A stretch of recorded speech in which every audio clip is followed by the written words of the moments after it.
Cascais is a busy, bustling city in the Lisbon area, and it has many residents and tourists who enjoy its shops and restaurants and its wonderful city beach. But not many people are aware of the rich historic and prehistoric heritage that this city has. Today in this video, we're going to visit two sites that allow us to learn more about and explore the prehistoric heritage of this wonderful city. Let's explore.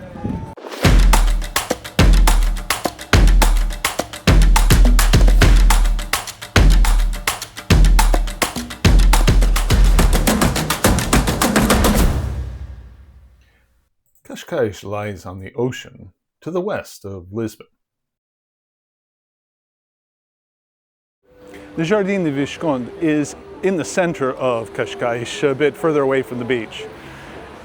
It's a lovely place to visit, and if you can tear yourself away from the carousel and the many artisan shops, we'll go and visit our first prehistoric site today.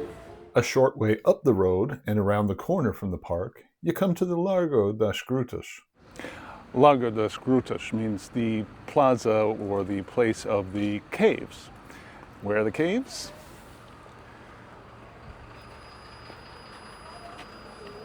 They're right in there. The Grutas do Poço Velho, or the Poço Velho caves, are actual caves located under the streets of Cascais. Don't let the fancy entrance and the bilingual signs fool you.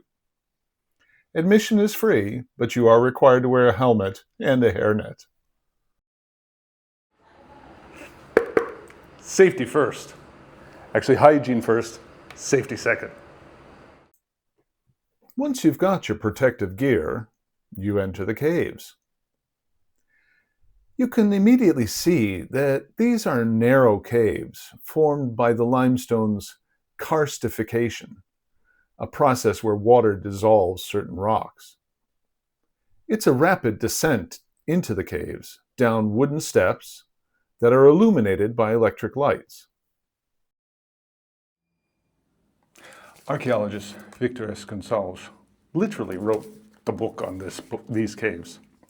And he wrote in the introduction to this book, "Falando sinceramente, a imagem das grutas é mais interessante que a realidade diretamente percebida." From an archaeological point of view, he's not wrong. With the lights, with the wooden passageways, it's hard to get a feel for what these caves would have been like thousands of years ago. But if we imagine, we can get a taste of what it might have been like. I've dimmed the lights by reducing the exposure on my camera. Imagine you're moving through these caves in prehistoric times.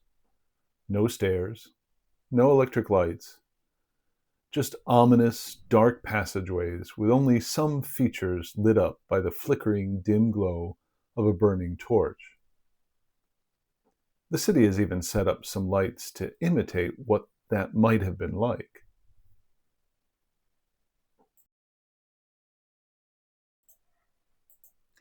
Stone tools from 20,000 years ago were found here. Paleolithic hunter-gatherers must have used these caves as shelter. Much more was found from the Neolithic period, indicating heavy use by settled people living here from about 4,000 to 2,000 BC. A few more recent finds show continued occasional use. But a visit to these caves is more about the experience. There are no remains of ancient human activity in here and now. I would not recommend this visit to anyone who's claustrophobic or has limited mobility.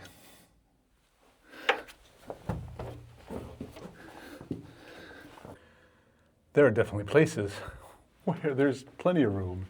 You can stand up and even enjoy the views around the ceiling.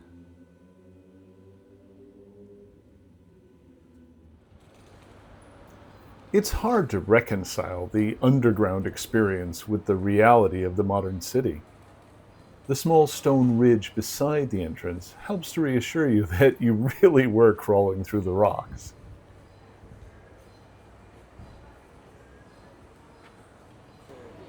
Now that we visited the place where Cascais started, let's go visit the place where we can get an explanation of what this was all about.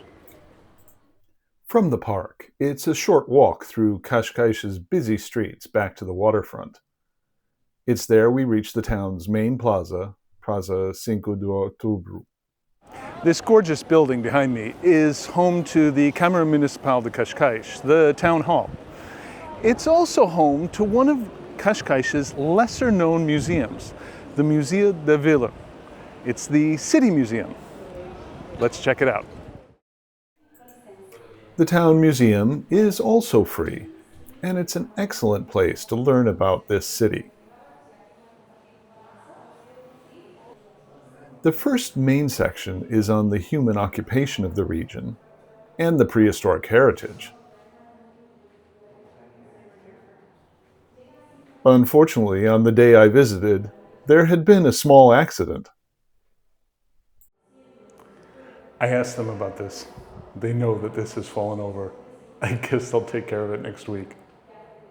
This display of prehistoric artifacts helps to set the context for the Poço Velho caves.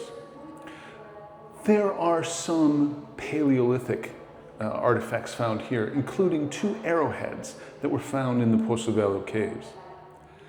There wasn't a lot more found from this period, so during the Paleolithic, those caves were probably used as a temporary shelter, maybe from the weather, maybe from animals, by hunter-gatherers. These were not settled people at the time. It was later, during the Neolithic period, that people settled down and must have formed communities here, and those caves were really used. The examples of these artifacts that were found in the Poço Velho caves show the importance of this location and the process of burying the dead. There were many artifacts found. Here are only 2 are on display, but they're a very important one. This rabbit amulet that would have been held in a necklace and this very intricate bead necklace were both found in the Poço Velho caves and are examples of the kinds of offerings that were made when a dead body or the ashes of a dead body were laid to rest in a place such as this. It was a ceremonial process. And if you think this may have just been jewelry that was dropped here, the example of these votive sandals that are found here show that it was a serious symbolic gesture. These are stone soles of sandals. They would have been useless to wear. They were what's called a votive offering, a symbolic gift to the dead to help carry them on their journey. These weren't found in the Poço Velho caves, but in other caves nearby in an area called La Praia. That's another visit and another video. These prehistoric artifacts establish the origins of human occupation here in Cascais many thousands of years ago. The museum continues to tell the story of that human occupation throughout history on into the modern era. It's an excellent museum and well worth visiting for all its information. I hope you've enjoyed this visit to the city of Cascais and an exploration of its prehistoric heritage. If you'd like to know more, check out the links down below. My website, prehistoricportugal.com, has more information, and I have links to other references you can use, including there is a virtual tour you can take of the caves and another one that guides you through the museum. Links are on my website. And don't forget to hit like and subscribe. In future videos, I'll be visiting lots more prehistoric sites all around the country, both in cities and throughout the countryside. Thanks for watching.